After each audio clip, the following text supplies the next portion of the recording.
CBS42 Breaking News Report.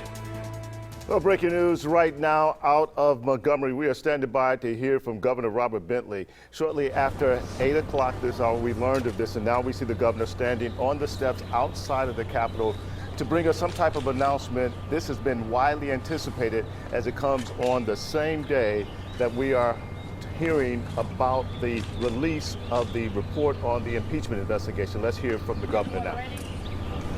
All righty.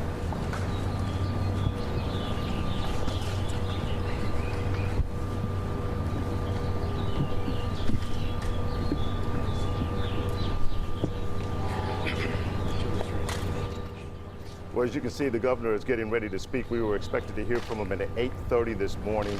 This was a hastily called news conference. We were not told of the details of this news conference. And it's been 11 minutes since he was supposed to speak. Let's listen in to what the governor has to say. Thank y'all for coming out early this morning. I have some notes here, and I hope people forgive me. I wanted to write things down so that I make sure that I'm able to speak directly to the people of the state.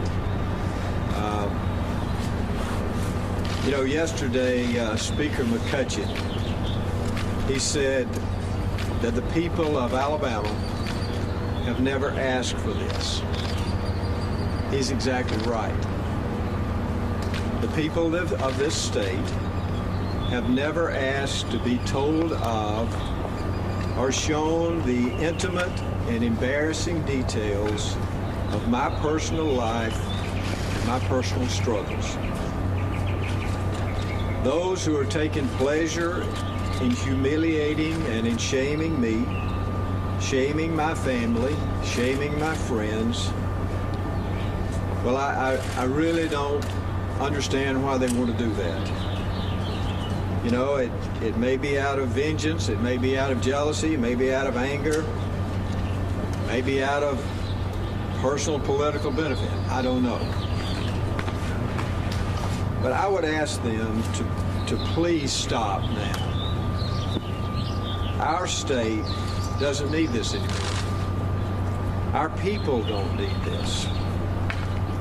Exposing embarrassing details of my past personal life, as has happened in the past, and as I'm told will happen again, will not create one single job, will not pass one budget, it will not help one child get a good education, and it will not help any child get good health care. No matter what you may hear or see or be told about me, I can tell you this. All I've ever wanted or tried to do for our people is to just take care of them and to love them. All I've ever tended to do was to work hard and help our people get good jobs, be happy, raise a family, and have a better life. Once again, let me say, I do not plan to resign. I have done nothing illegal. If the people want to know if I misuse state resources, the answer is simply no, I have not.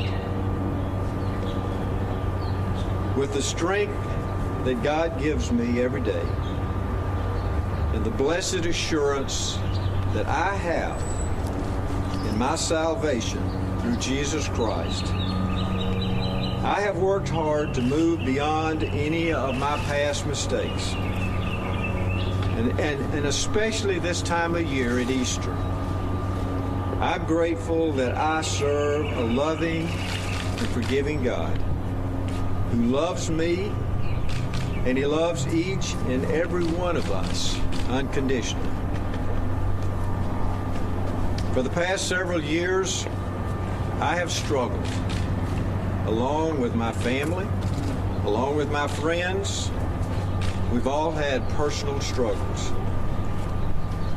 But last year, I got to a point where I recognized and I realized that I could not carry these burdens on my own. And I got to the point where I knew that I could not do this by myself. That day last May, I asked God to take these struggles and to help me carry these burdens. And I found freedom in that. And I completely gave him all of me. And I dedicated myself to depending on him. And with the prayer and opportunity God gives me, I worked hard in trying to restore and reconcile with my family, especially my boys who I love with all my heart. Once again, let me say to the people of this state how sorry I am to all of our people, to all of you. There's no doubt that I have let you down. And all I ask is that you continue to pray for me, and I will continue to pray for you. I actually forgive those who have hurt me, and I'm asking them to forgive me as well. My motivation is to do what I truly believe God called me to do. And that's to work hard and to serve our state and to serve and love the people of this great state of Alabama. God bless them, and may God bless this great state as I continue to try to serve in the way that God has placed me in this position. Thank you for letting me make this statement, and may God bless the great state of Alabama. That's Governor Robert Bentley on the steps of the state capitol. He did not take any questions there. He fell back on his faith as he got out in front of this announcement coming today from the Special Counsel of the House Judiciary Committee that was expected to release its report on the impeachment investigation. The governor said McCutcheon, the Speaker of the House, Speaker McCutcheon said people of Alabama never asked for details of his personal life, and he was expecting to hear today that when we get that report from the Judiciary Committee that we will get some details about his scandal that we've been hearing about for more than a year. We want to turn to political analyst Steve Flowers, who's joining me on the phone. Steve, I don't know if you were able to hear what the governor had to say. Your reaction, if you did hear what the governor had to say on the steps of the Capitol this morning.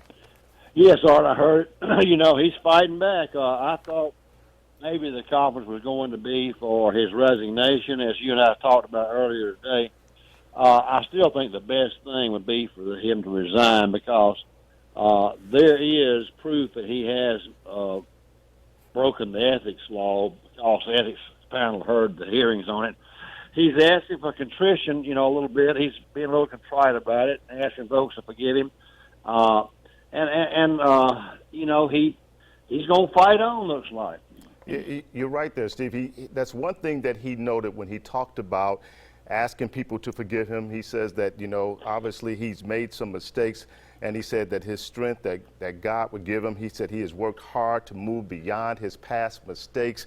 But he said he was not resigning. He was holding firm that he was going to continue on as the governor of the state, no matter what is expected today, Steve. Yeah, he said he was adamant about it. He's going to fight on, and we'll see how it goes. But the odds are not good for him.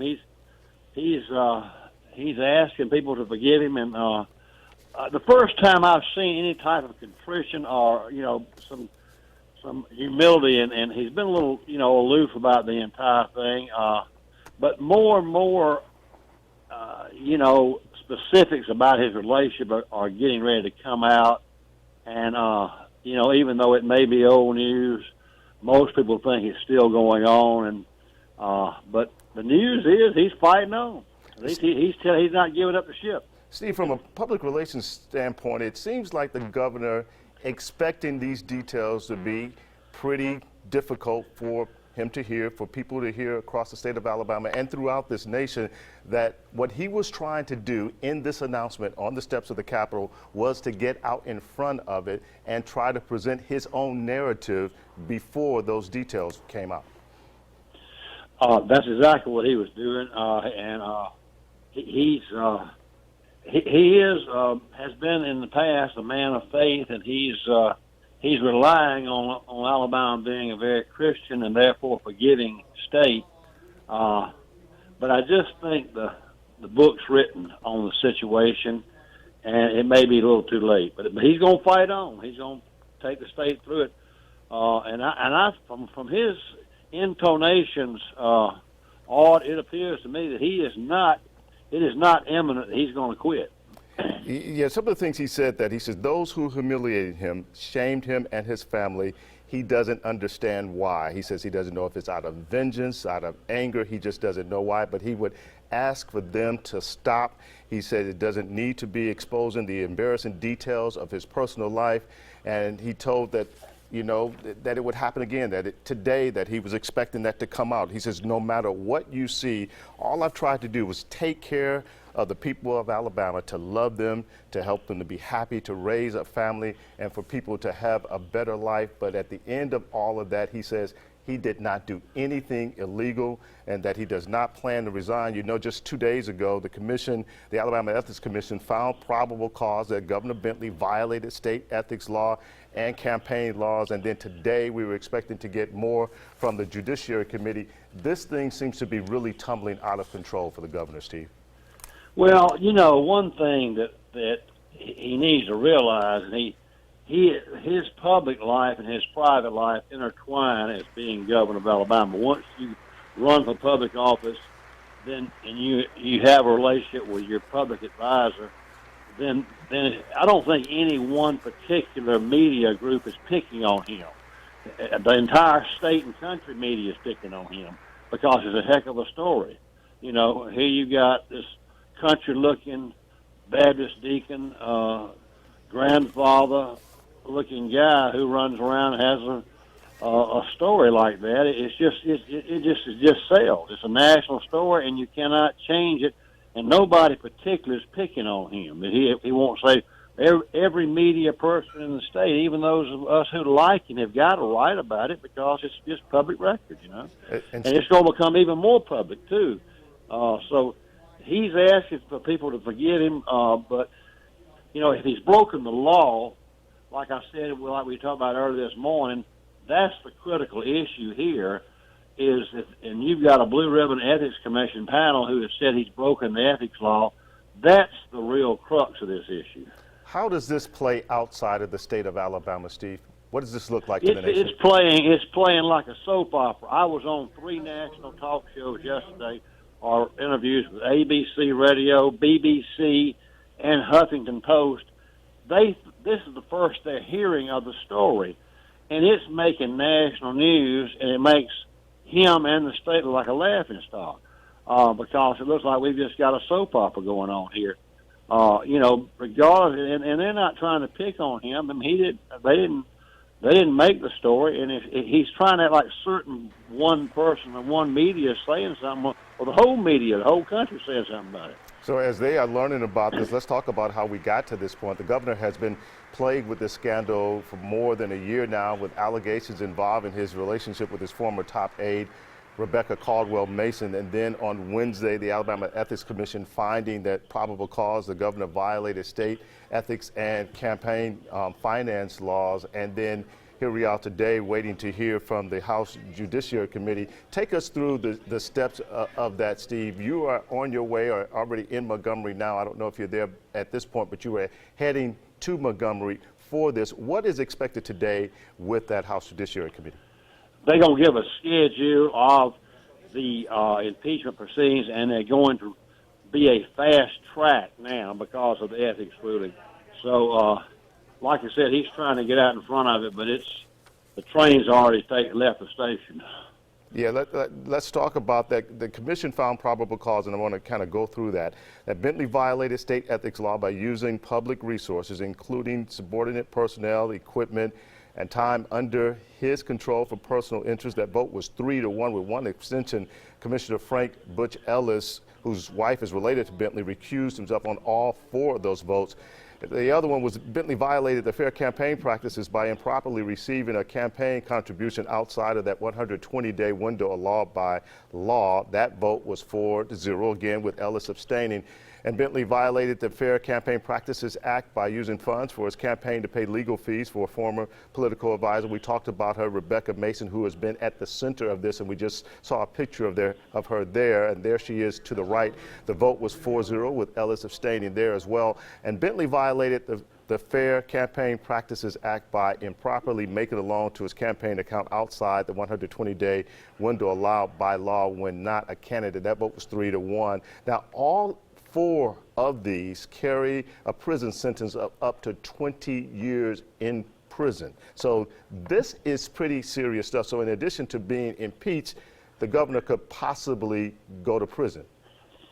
He really could. That's why my advice to him would be to go to the prosecutors and try to make a deal where he could be exonerated if he has left office, which I think the prosecutor would be, if they would do that, would take that deal, but we don't know. They may not be offering him a deal. He may have to fight it out. So, but it looks like he is going to fight this thing. Most people thought this press conference was to resign, but he was adamant about it. All right. Is he getting support from anywhere, Steve, as we are kind of wrapping up what happened today? Any support for the governor out there? It really isn't. His popularity is around 15%. He may win some people over, but that's not the way to popularity. I mean, even though he's extremely unpopular, this is a court issue now. They're going to continue to talk about the sex saga.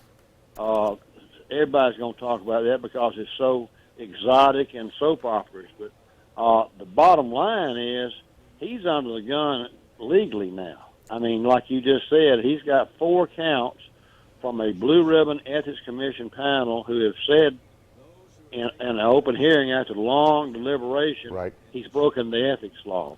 And so, therefore, his problem is not PR because he can't run again anyway. Right. All right, Steve, we're going to have to let it stay there. We will continue to cover this throughout the day. Governor Bentley making the announcement on the steps of the Capitol. Stay with us here on CBS 42.